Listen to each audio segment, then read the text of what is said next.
Alright, I'm up here on top of this hill. I was scouting up here to the spring. About 3/4 of a mile up here and onto the top. This all flat top of the hill. And over there behind me, over that direction, it kind of comes to the point down there.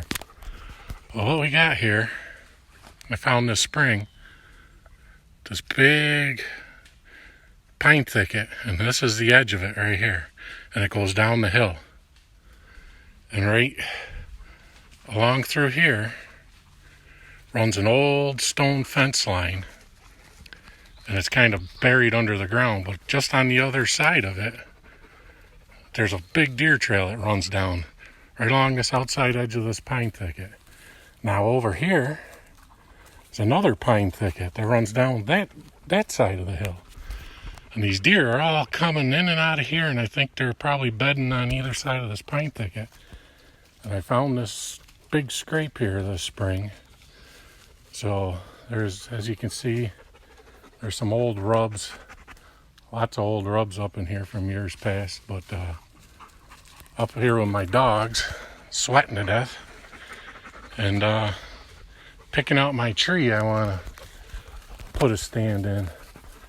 I put my camera up there over the scrape, doctored the scrape up with some Smokies pre-orbital to see what kind of deer are up in here. But over here behind me, now the wind will, as a general rule, comes out of the southwest, so it'll be blowing behind me, be blowing out this way, out into these open woods. So I think I'm going to put my stand right here in this double tree.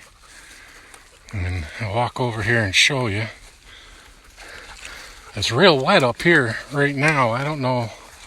I must have had a ton of rain down here. I didn't get it at my house, but there's a freaking pond up here on top of this hill. Strangest thing I ever seen. Usually water drains off the hill, doesn't it? Anyhow, I'm thinking either this double tree, that double tree, or this double tree, and I'd be able to shoot out across all this open area. Over here, I'd be able to shoot to that scrape, and over to this way. That deer trail runs this way. And apparently my dogs like to swim because they're over there jumping in the pond. Anyhow, this looks like a pretty good spot to me, and there's no sign of anybody ever coming up here, so that's a bonus. And I'll be dragging a stand up in here. The reason I picked these double trees is because I'm 6'4" and I'm about the size of a friggin' Sasquatch, so I need some tree to hide in.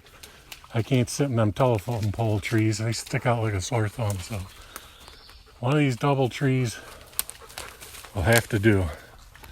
And I'll be reporting back this fall. See what I get on camera and what I see, or hopefully what I shoot up here.